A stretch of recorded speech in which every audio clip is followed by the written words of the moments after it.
Oh, hello everybody, welcome to another episode of Nuts and Bolts, our World of Tank recap show. Here with all the round 6 action. Only one round to go and then we're into finals. That's going to be very exciting. Looking forward to seeing what we can do there. But first, before we get there, we have to do a nice review of all our games. So we're going to do something a little bit different because we've got a special guest coming on a bit later who's going to talk us through the first game. But for now, we're going to duck into game 2, which was Action X versus the Scorpions. So round 1, we had Action X on defense and Prokhorovka.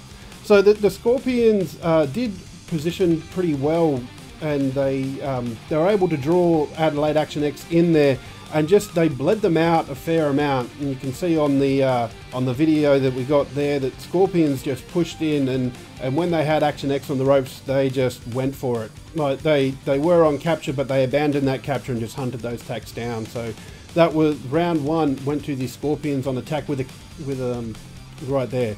So round 2 saw Bulldogs on defense at Prokhorovka, and Action X did apply some cap pressure fairly early on, but you can see eventually the Scorpions just bled them out, got some resets, and Action X just had to go on the attack.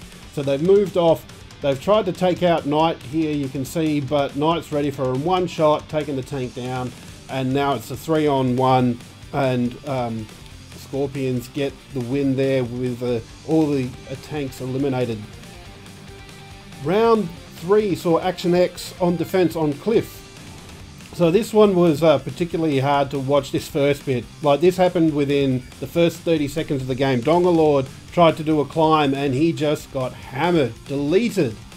That happened so quickly. And JT, I don't know how he got that angle, but he just got a magnificent angle onto Dongalord for the kill there, and it was just all downhill from there. So, and you can't, it's very hard to come back from an early tank loss like that. And then with Scorpions just rotated round the hill there. 2 of them collapsed onto Colin, and then there was I think it was CJ up on a ridge keeping watch, who ended up going down, and Scorpions just moved on and got that 4th kill and taking the win on elimination there. Round 4, Scorpions on defense on Cliff. So Action X, once again, they bled out a fair amount, and then eventually just walked into a crossfire. They couldn't see it. It was a good setup by Scorpions, and you see right now just the initial movement by Action X into this little bit. They didn't see the 2 tanks off onto the side, and that was just it. That was all over. Scorpions end up winning 4-0, the first 4-0 in Season 2 of ANZPL. So that was an interesting one to see. Like, I was wondering if we were going to get a 4-0 game, but with all the 2-2s that we've had. But that was amazing to see. So good to get a 4-0 win. So on to game 3. The New Zealand showdown, Archers versus Conquerors.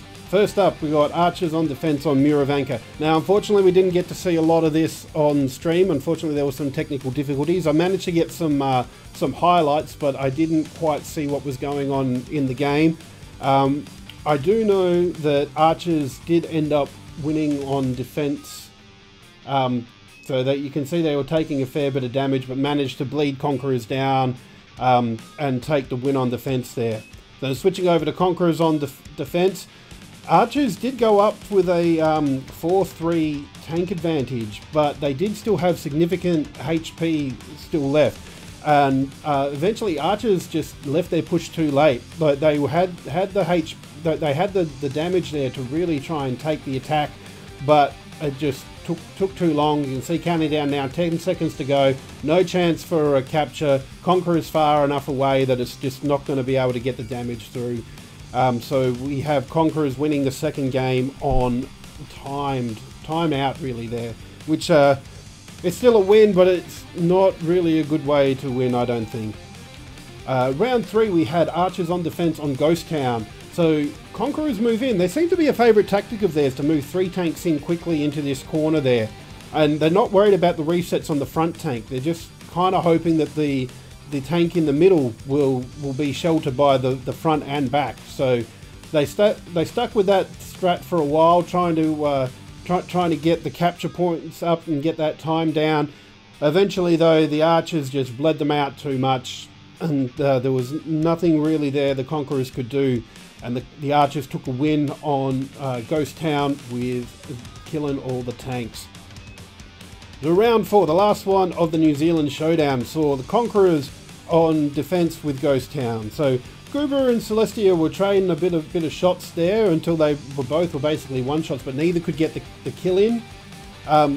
But then Archers did start bleeding a lot too, and eventually started losing tanks, and that just, you know that's going to be bad news. As soon as you start losing tanks, the advantage just goes to your opposition, and lets people just bleed you out even more. Forces those 2-on-1s, and that'll be it. That will be the end of the game for you there.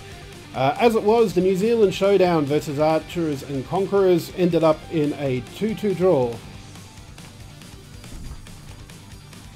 Moving on to game 4. So this, my team coming up here, the Perth Panthers versus, oh, hang on, that wasn't the right one. Hang on. They've made a little mistake here there. There we go, that's what we want. That's our special guest you'll see coming up in just a second. So game 4 was the Sentinels versus Panthers. So Sentinels starting on defence on Muravanka. I hope I'm saying that right. There's so many Russian names sometimes that I get a little tongue-tied. So the Sentinels did set up well, and Cindy in a nice little hidey spot there. Didn't get spotted out easy. Lightning Man trying to come round on that capture just kept getting spotted out. Couldn't work out where he was coming from. Eventually though, the Panthers just couldn't move on to a capture, and they couldn't find a way in. Sentinels had set up too well, and eventually Sentinels take away the win on defence there. Moving on to Panthers' defence of Muravanka. The Sentinels did try to move on to the captures pretty well, but Panthers forced them back. Sentinels managed to get a couple of kills, but once again, the Panthers had was it Lightning Man very far away, so they were never going to get the tank kills, and just couldn't get on the capture point quick enough to force that. So even without JT forcing some resets there, sorry, not JT, JS forcing some resets, it wasn't going to happen for them. So Panthers take that one on defence. Another time defence there. So moving on to Himmelsdorf, Sentinels on defence. Panthers moved in for an early capture, but they did bleed out a fair amount of HP, and while they did try and recover and they got some focus fire on Rowendi, it didn't go well for them, and Sentinels get the win there. And then the last round, you can see at the moment Panthers were there and were hoping that Dongalord might bring some, oh not Dongalord, Doodle Tank might bring some of that big Doodle energy, but unfortunately was not able to pull it off. Because up until that point, I think Doodle Tank had won every round that he'd been in. Unfortunately, there's a blemish on that record now, courtesy of the Perth Panthers. So at the end of that, we end up with another draw. Let's 2-2, ANZPL, Sentinels versus Panthers there. So now, the last round of the night. Well, actually it was the first round, but this one we're going to bring in the special guest for, and I'm considering that last one had a little bit of a booby there, I'm going to have to set this one up. So give me some time as we introduce Saxon, the captain of the Melbourne Matildas. So give me a minute, Saxon, while we can see your lovely face. There we go. There you are. How are you doing, Saxon? I'm very good. Thank you so much for joining me. I very much appreciate you coming on the show to have a bit of a chat about the game and about how the league's shaping up with one round to go. Oh, hang on. No second. There we go. I almost did what I did a couple of weeks ago, but thank you, Toasted, for letting me know about that. That's good. So we should have sound now. So sorry about that, Saxon. We'll go on from there. It's not a problem at all. Yeah, I think a few of us coming into the final round throughout the league could start to get very interested in what's going to happen, what are the possibilities, what do we as a team need to do to make it into the finals, because it's the top 4 cup. And yeah, it's been a lot of spreadsheet work, which we'll talk about a bit later. Yeah, we'll get into that a little bit later on. But for now, let's talk about your game versus the Bulldogs. So The first game that you had, you seemed to go pretty good in there. Like there was a climb on mines. I don't know whether it was planned. You guys were sort of running in a pack and came across the Bulldogs, and you were able to get some early focus fire onto, I think it was Madhouse, and he went down pretty quickly, and so you had that tank advantage, and it just sort of escalated from there. So was there a bit of a plan involved in that? Was that the game plan going in? Yeah, so there was, certainly to an extent. We haven't practiced mines too much in a while, but mines is, I think, throughout the ANZ League at least, it's been known to be a very kind of standard setup. The defenders will usually be very, very static, and you see that to a large extent when it comes to game 2 from ourselves. But when we look at the lineup, and I think that's one of the first things you're doing when you're coming into a game, is trying to understand what the other team's tanks, why have they picked them, and what are they trying to do. You know, we see a Batchat, we see a couple of 277s, I think, and CSs, and very fast tanks, which is very unusual for a traditional mines defense. And that to us read straight away. They want to contest hill. And we've seen contest hill throughout the NA leagues. It's been a strategy for a long time where both teams will try and fight over that central position. For us, we thought the best opportunity is to take that fight head on. Attacking on mines has been brutally hard. So this gives us the best chance of a win. And exactly as you said, it did come up that way. Full props to Bales. He saw Madhouse coming in a Batchat, and it's well known, everyone who's played League mines for quite a while knows that the Batchat, it doesn't complete its first clip load for about 5 or 10 seconds until it gets up there. So if you can block it and get it killed, even if you have to give up half a tank to do it, you neutralise an entire clip that Batchat was really going to be able to swing with, and in fact Madhouse didn't get any shots off. So that was a big swing for us, I think. Yeah. Not so good for anybody that had Madhouse in the fantasy team, but good for you guys, because given you the advantage on game 1 there that you went on to win, which was pretty cool to see there. So round 2, when you're on your defence of mines there, what? So I think it was a bit of a quiet start. People sort of took positions, and then eventually the Bulldogs moved up, because Artie Noob copped a few hits, I think, in the transition, getting to the starting points, but Bales was there to back him up, so that seemed all right. But so then the Bulldogs sort of made an advance and ended up getting a 2-for-1 trade out of the Bales and Artie Noob spot there. So what were you thinking? How did you react? And how did you react? Yes, I think this is where our lack of practice maybe showed a little bit. So crossing a couple of tanks over to the peninsula area, exactly where we saw, so that's that kind of K2 region for people who know the map well, bottom left-hand corner, has become fairly standard on defence. It really locks off the 2-cap. The 1-cap is often much more difficult to attack. And then it's also very difficult to push those tanks, especially if they've gotten there pretty free, which you can usually do. So I think it was a combination of the Bulldogs being really prepared. How can they set up to hit that initial crossing and punish that? Combined with maybe us just not being prepared and practiced enough on how to do that rotation. And then it gets, I think, compounded further when they've started to push up, they've gotten onto the 2-cap, and I think to an extent we didn't hold our nerves. And I remember what we were all saying to each other on comms at the time. We probably didn't hold our nerve well enough. So as you say, they were able to take out both our medium tanks on the peninsula. There was still kind of half health Madhouse left there. So we're down a tank. Positionally, they've got someone on the 2-cap.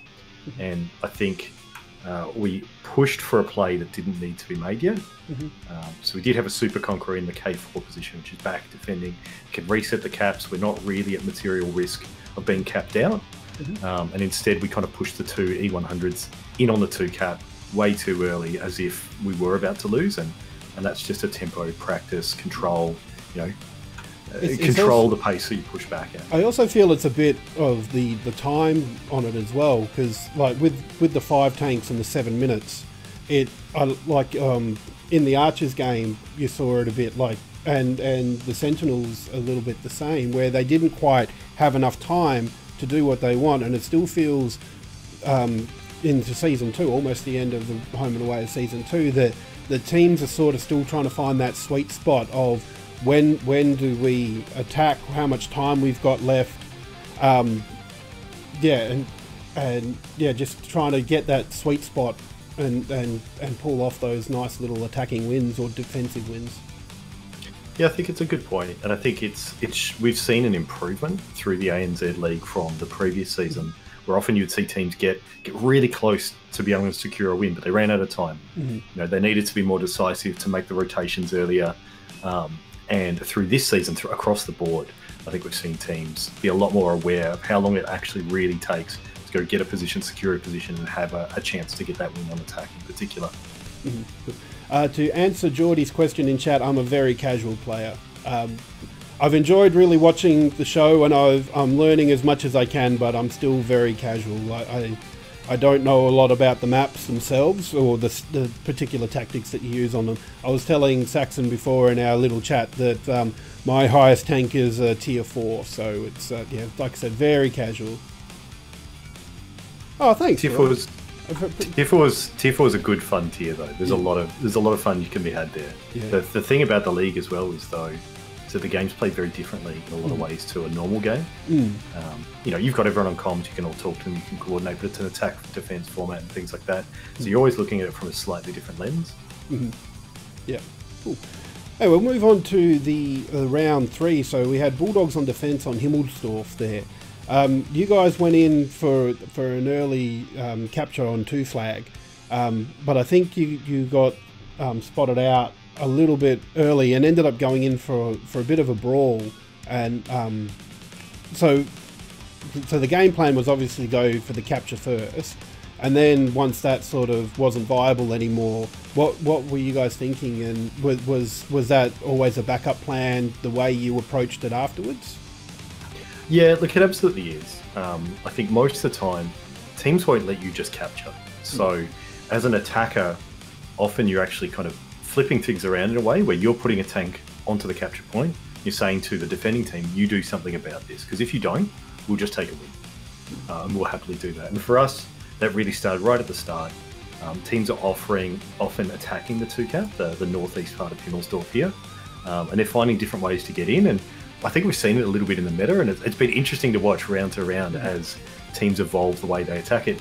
Attacking teams have increasingly just said, look, I'll just drive directly over the hill. I won't let you see me until I'm right on top of it. And I'll roll in, I'll get my tanks into position, I'll start the cap, and I'll make you make the decision what to do about it. And that's exactly what we did. We set up for that. They did do those rotations, and then that next step is we need to find the best fight that we can out of it. So we noticed in that case, I think that they were a bit spread. And one of the things I think that really surprised us was how wide they spread their defensive arc. So I think we drove all of our tanks just down into the courtyard area, as many as we could. The autoloader, auto-loading TD, the French one, that one was kind of held a little bit back in reserve, but we just kind of barreled in, got in front, and decided to just try and find an isolation, get a pick off. Because if you can get a gun out of the game really early, that's damage that it would be doing that it is not. You know, if you kill it before it can take out 2 shots, 3 shots, that's in these scales 800, 1200 damage that you're not taking. So we did manage to do that. And I think really tellingly was kind of a game of autoloaders to an extent as well. So I think the Bulldogs 50B that they held on defence only got, I think, 4 shots off, 2 of them bounced, which is unfortunate. But for those tanks, you really need for it to get a clip off, get away, hide, reload, come in and get a second clip, and then maybe it can die. If it just does one and dies, it has to do that in a really early fight so that you've burnt out a tank fast. And that's kind of what they weren't able to do. So if you watch the replays, well, you can see we're down 3,000 health, I think, on them before we really dogpile that fight. We dogpile that fight with, I think they've only got 3 tanks in the game, we've got 4, and we've got a big autoloader, the Foch B, which is going to go drop 2,400 damage in a single clip. And if it dies after that, it's done its job. It's killed the tank outright.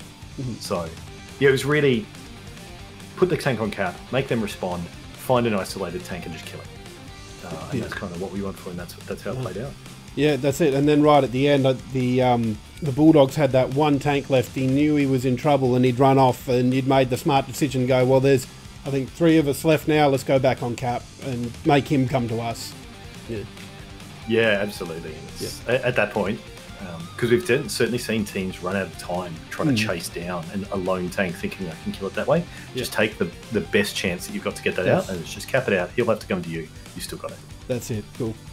And then the last round of the match with you guys on defence on Himmelsdorf. Yeah,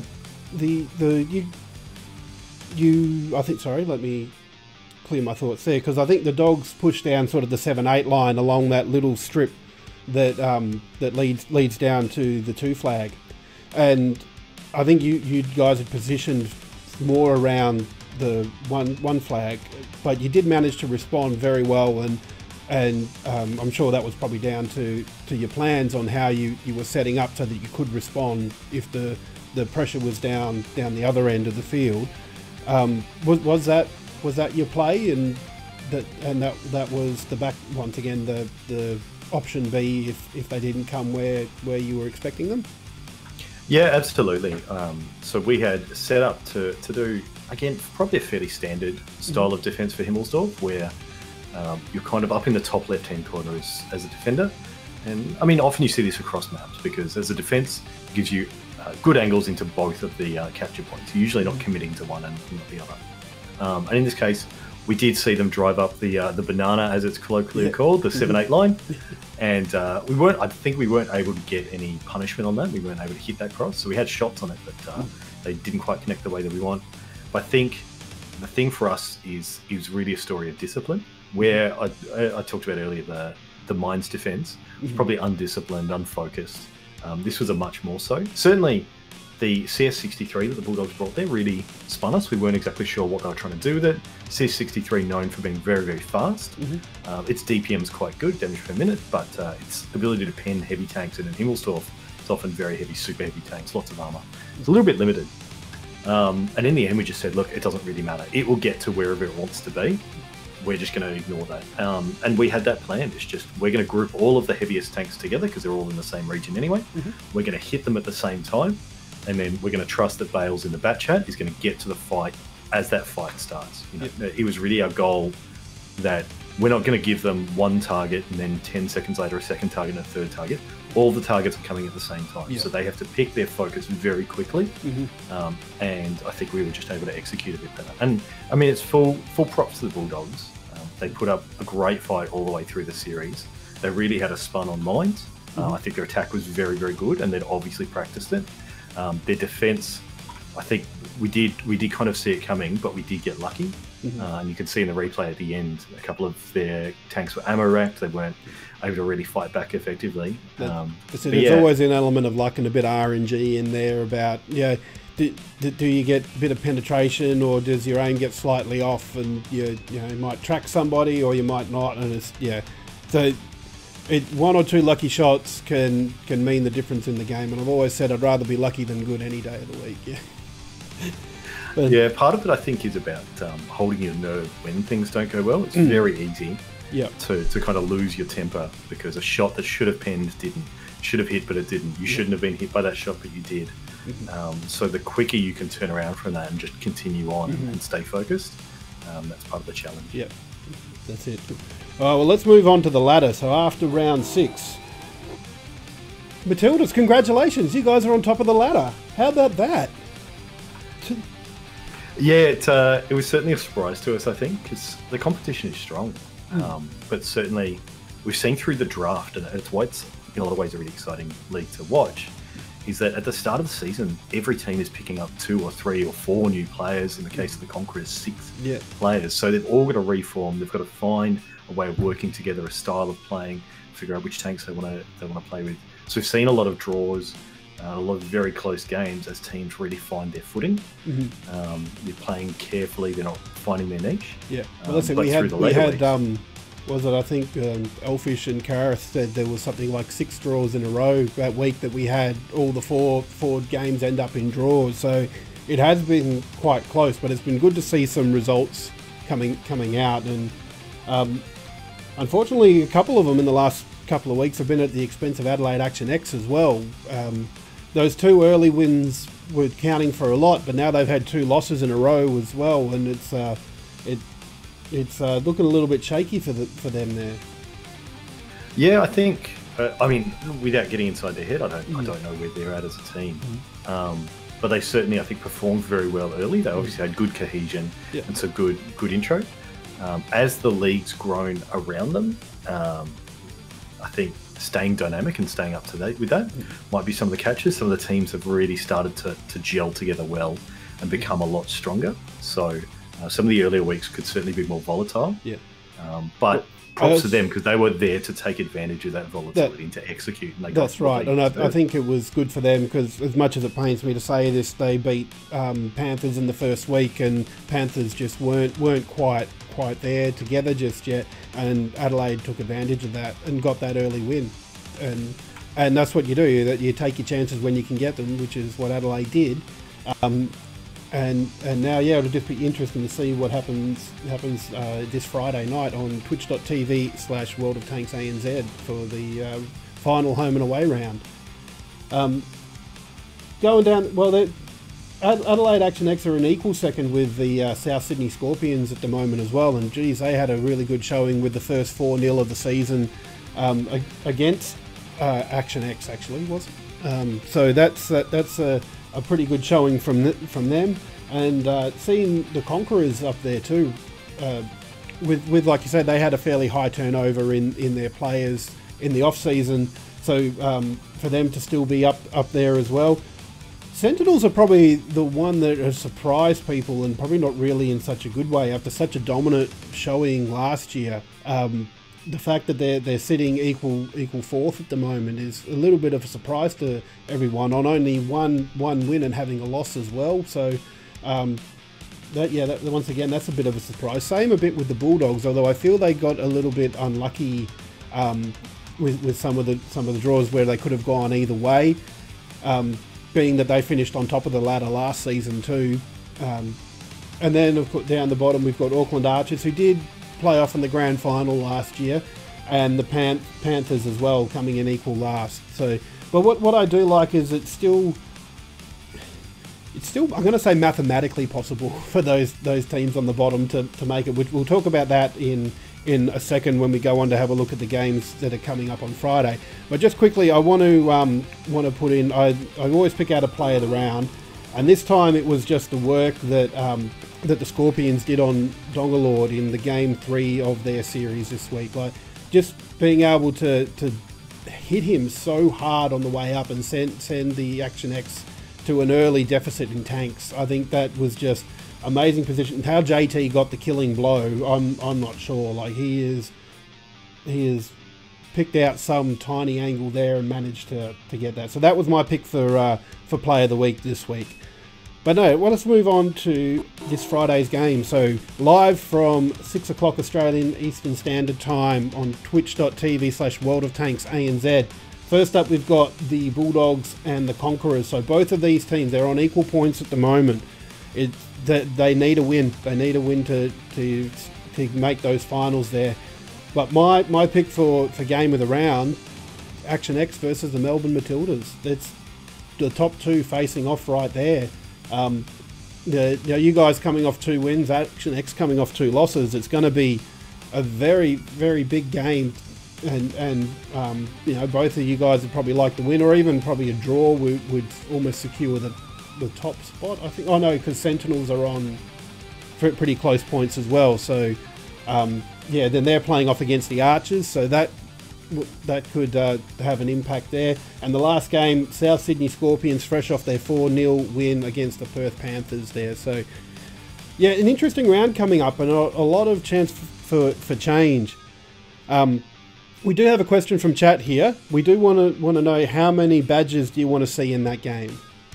So I should say that Geordie he's trolling us a little bit, because he is the caller for our team, and he's a Perth boy as well. So you guys can have an affinity. The Badgers. So for those unfamiliar, the Badger is a turretless tank destroyer with ridiculous DPS. And we tried it in some practices, and we did actually run it last season. It performed really quite well. I'd love to see one. I'd love to see at least one, just to see it get a run. For our team, the flavour tank for us has certainly been the Foch B, which is another tank destroyer, and they're always very focused but vulnerable, but can be very powerful in the right situation tanks. The Badger is as well, but it's much harder to use because it's very slow. It does not turn fast, so you really have to be prepped for it. I'd love to see one. I think if a team's running 2, then they're probably not taking it too seriously. Sorry, just off topic a little bit. I'm looking through my notes again because there was a tank. I forget who brought it out. That's probably not in these notes. It was an FV 4005 at one point, I think, if I remember correctly. Sorry, no, it was... Sorry, I'm actually going to have to go back to the Word document. Manticore, that was the one.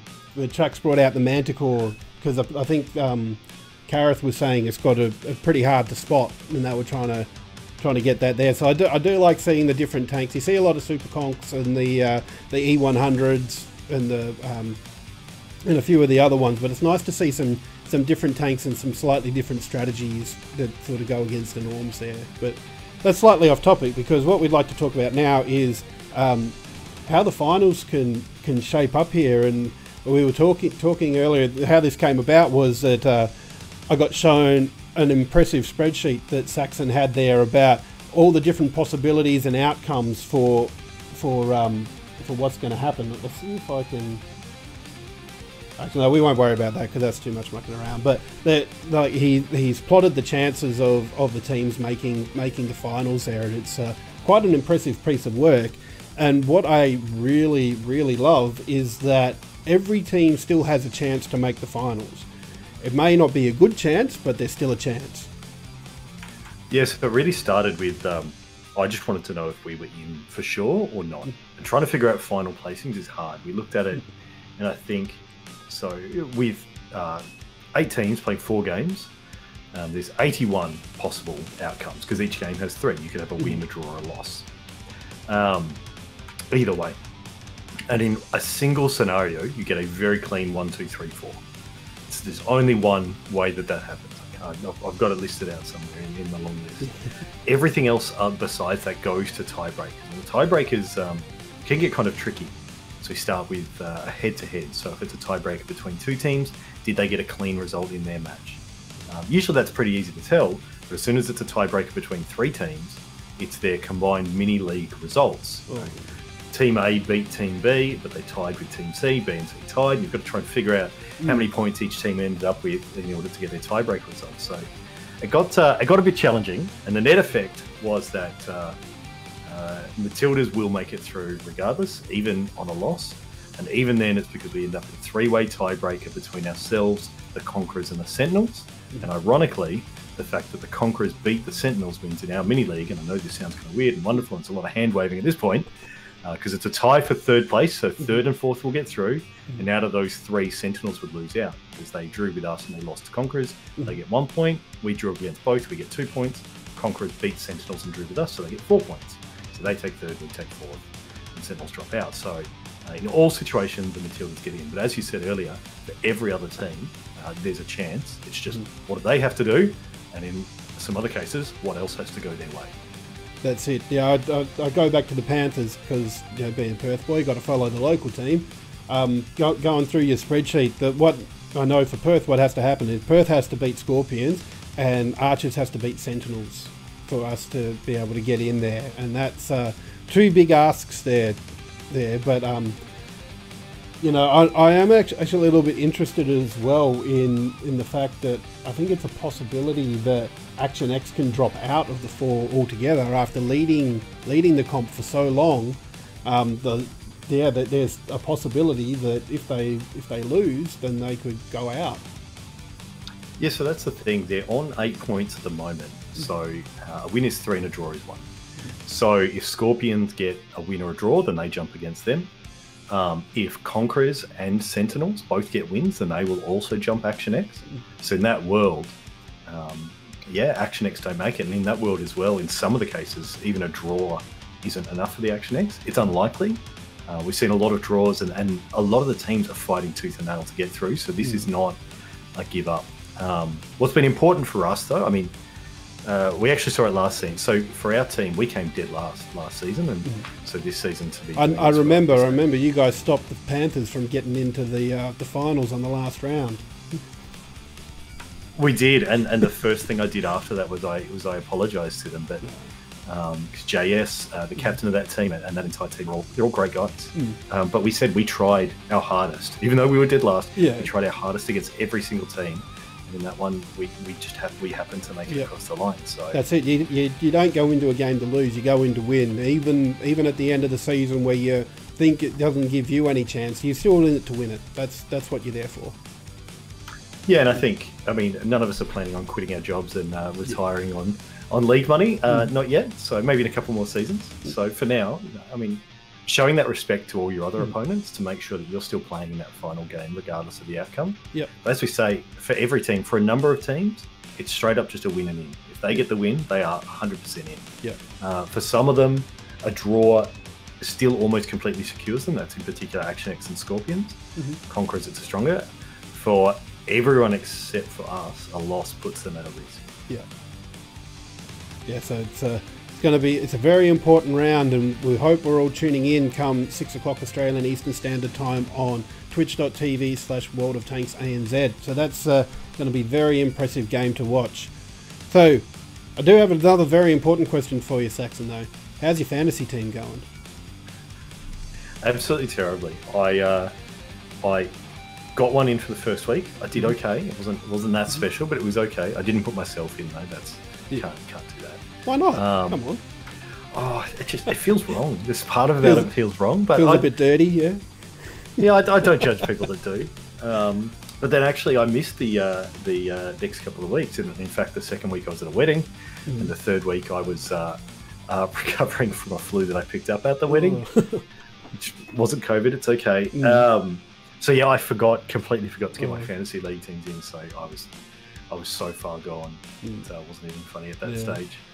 I think I've been doing all right for someone that doesn't really know the players all that well. I think after round 5, I think I got third best for round 5, so I was pretty bloody happy with that. And I think I'm just sitting in the top 20 overall after last week, so I'm pretty good there. But let's have a look and see how the players did last round. Oh, hang on, sorry, I need to bring OBS back up so I can have a look at that. No, what just happened there? No? Why is my fantasy? Oh, because I've turned it off. There we go, that's better. Professional production here, people. We're good. So Rainbow scored the top last week with 297.1. So he's from the Sentinels. Scorpions had JT and Napalm are both in with 287.9 and 242.1. Whippet from Matildas made a good show in there, 247.8. And Celestia from the Archers, I keep getting my A's mixed up there, for 244.6, and then in the reserve, Ravi from the Bulldogs and the return from the Archers. So some reasonable numbers there. If you manage to pick them all, then you got 1,319.6 points, but that didn't happen. I know for myself, the only player I had in that was on my team was JT, and he was a reserve, so I didn't actually get any points from it. So that was a little bit disheartening for me, but still good to see. And I think that'll. I'm not sure if the fantasy league happens through the finals, but at very least it will be happening for this Friday. So get your fantasy picks in. And continue on, because I think there's 20,000 in-game gold up for the winner of the fantasy league. Yeah, I'm not sure. League players aren't allowed to get the gold, but we are allowed to get high fives from J-Rated, and those are coveted. The crisp high fives, I've been seeing that. There's was it in the B League, because the B League's been going on for a couple of weeks now, and I know that the second and third prize are crisp high fives for that fantasy league. Yeah, I'm not sure if he's got a measure of crispness, if there's some sort of measuring device that's going to let us know how crisp that high five is, but I'll be watching out. Yeah, I'd be curious, does he put his hand in a packet of chips or something and give people a high five, or just some cold air, so maybe he freezes his hand somehow and then gives you a high five? I don't know. Yeah. I'm sure he's got something up his sleeve. Yeah. He's a devious man at heart. But yes. But just on the ANZPL, their games are on Monday nights. I think they've got 2 or 3 more weeks left in their league. Last Monday, though, we had the Cairns Comets versus the Wellington Wolverines, and the Canberra Centurions versus the Hawthorn Hellcats. So Comets managed to get the win over the Wolverines 3-1, and Centurions and Hellcats had a 2-2 draw. So that still keeps the Hellcats on top because they've had 2 wins. Comets have had 1 win, 1 loss, 1 draw. Wolverines have had a win, a win and 2 losses, and Centurions 2 draws and a loss. So they've got a clear 1, 2, 3, 4 there. Hellcats, Comets, Wolverines, and Centurions. So that's been quite good to see that, and to see how that B League's coming along. And good to see the Comets being able to get another run there too, because they were in the ANZPL last year. So yeah, good to see them still around as a team and kicking. Yeah, absolutely. So they play that the double round robin, where we've only got the single. So still a lot of time. Still time for them to move themselves around the order. That's it. As we've seen in our league, teams grow and evolve, and they change throughout the league. So I think it's good to give them some more time to adapt and learn. That's it. And getting that second round in as well, you get to learn from what your opposition did the last time round. So that's always nice to get as well. So, but yes, for now I might say goodbye to you, Saxon. Thank you so much for joining me. Very much appreciate it, and picking your brain about all the different statistical outcomes from this week. Be very much looking forward to seeing you guys in action against the Adelaide Action X come Friday night. So, and all the rest of the teams as well. So please have a look at that. And yeah, get behind the teams, cheer them on. And yes, Geordie, because you've got some Perth people in there, I think Matildas might become my second team, especially since it's probably very unlikely that Panthers are going to make the finals. But if they do, I'm going for them. Very happy to have you part of it. We'll get you a Duck jersey if those get made up. Awesome. And look forward, hopefully, to seeing people at the gathering events. So the grand finals we hosted in person in Melbourne at Fortress, and looking forward to meeting up with a bunch of people there. Be super happy to see that live at Fortress Melbourne there. It'll be super cool to see everybody. I think I'm even going to try and see if I can get across, but a few things have to fall my way first. We'll see how that goes. But thank you again. No worries. Thank you very much. Cheers. So, lastly, before we go, there's one very important thing we have to do. We do it every week. Last thing, we've got to do a tank fact. So this week's tank fact is about the origin of the name of the tank. So in Britain there was a committee called the Landship Committee. So they were sort of being referred to as landships for a while, but they wanted to keep the name secret, so they started calling them things like water carriers and tanks, as in tanks that hold water. And that name just sort of stuck. So they kept calling them tanks. And it's also why, because they were referred to as water carriers and ships fairly early on, that some nautical terminology ends up in the tanks as well, like the bow and the hull as well. So that is why they are called tanks. And that is another tank fact. So thank you so much for watching tonight, guys. Thank you for Saxon for joining me. Don't forget, from 6 o'clock Australian Eastern Standard Time, twitch.tv/World of Tanks ANZ. Get amongst it, watch it. I'll be there.